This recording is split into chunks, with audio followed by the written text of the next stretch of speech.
Χαίρετε! Ονομάζομαι Στέλιος Πανταζής, είμαι γιατρός εξειδικευμένος στην ιατρική διατροφολογία και στις διαταραχές του μεταβολισμού και σήμερα θέλω να παρουσιάσω κάποιες μελέτες που προσπαθούν να απαντήσουν γιατί τα άτομα που κάνουν διαλυματική νηστεία χάνουν βάρος. Είναι γιατί τρώνε λιγότερο ή έχει κάτι μαγικό η περίοδος της νηστείας? Επίσης, από αυτές τις μελέτες θα μπορέσετε να καταλάβετε τον ιδανικό τρόπο να το εφαρμόσετε στην καθημερινότητά σας. Ξεκίνησα να συμβουλεύω ασθενείς σε θέματα ιατρικής διατροφολογίας πριν 20 χρόνια. Τα 10 πρώτα ασχολούμουν σχεδόν αποκλειστικά με το τι πρέπει να τρώμε. Την τελευταία δεκαετία όμως έχω ασχοληθεί εκτεταμένα και με το πότε πρέπει να τρώμε. Και αυτό περιλαμβάνει την ιδανική ώρα της ημέρας που πρέπει να τρώμε, αλλά και μικρές ή μεγαλύτερες νηστείες. Από όλες αυτές τις προσεγγίσεις, η διαλυματική νηστεία φαίνεται να είναι η παρέμβαση με το μεγαλύτερο όφελος που είναι εύκολο να εφαρμοστεί. Αυτό σημαίνει ότι τα άτομα που εφαρμόζουν τη διαλυματική νηστεία πάντα μαζί με σωστή διατροφή έχουν επιπρόσθετα ωφέλη σε σχέση με τα άτομα που κάνουν σωστή διατροφή αλλά δεν την εφαρμόζουν. Αυτό όμως είναι αντίθετο με αυτό που πολλοί ειδικοί διατροφή συστήνουν, δηλαδή ότι πρέπει να τρώμε κάθε 3 ώρες. Ποιο είναι το σωστό? Γιατί δουλεύει η διαλυματική νηστεία κι ας είναι αντίθετη με αυτό που λένε κάποιοι ειδικοί υγείας?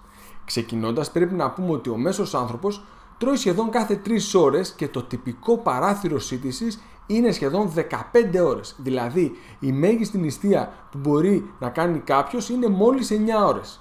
Από αυτές τις 7-8 κοιμάται. Δεν θα ήταν καλύτερο να ξεκουραστεί και λίγο το πεπτικό μας σύστημα?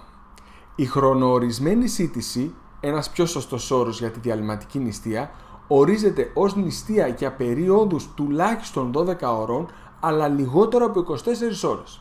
Αυτό συνεπάγεται την προσπάθεια περιορισμού της πρόληψης θερμίδων σε ένα καθορισμένο χρονικό διάστημα, συνήθως 3, 4, 7, 9 ή 10-12 ώρων την ημέρα, με αποτέλεσμα μια καθημερινή νηστεία διάρκειας 12 έως 21 ώρων.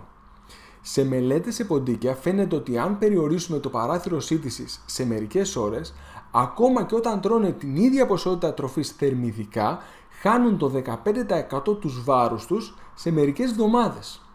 Όμως τα ποντίκια έχουν πολύ γρήγορο μεταβολισμό και μπορεί να πεθάνουν μόλις μετά από 24 ώρες νηστεία. Άρα πρέπει να δούμε τις μελέτες σε ανθρώπους. Η μελέτη σε ανθρώπους ζήτησε σε παχύσαρκα άτομα να περιορίσουν τη σύντησή τους σε ένα 8ωρο παράθυρο από τις 10 το πρωί ως τις 6 το απόγευμα. Όχι κάτι εξωφρενικά δύσκολο, και αυτό φαίνεται και από το γεγονός ότι σχεδόν όλοι τα κατάφεραν να το κάνουν για 12 εβδομάδες, όσο δηλαδή διήρκησε η μελέτη. Στο τέλος της παρακολούθησης η απώλεια βάρους ήταν κατά μέσο όρο 7 κιλά. Όχι άσχημα, ειδικά αν αναλογιστεί κανείς ότι δεν τους είχε δοθεί καμιά άλλη οδηγία. Τελικά όμως φάνηκε από τη μελέτη ότι οι συμμετέχοντες έτρωγαν 250 θερμίδες λιγότερο. Άρα από αυτή τη μελέτη φαίνεται ότι τα άτομα ξεγέλασαν τον εαυτό τους να τρώνε λιγότερο και δεν φάνηκε να υπάρχει κάτι μαγικό στην όλη διαδικασία. Φαίνεται ότι το να εμποδίσεις τον κόσμο να τσιμπολογάει το βράδυ οδηγεί σε μείωση των θερμίδων και μείωση βάρους.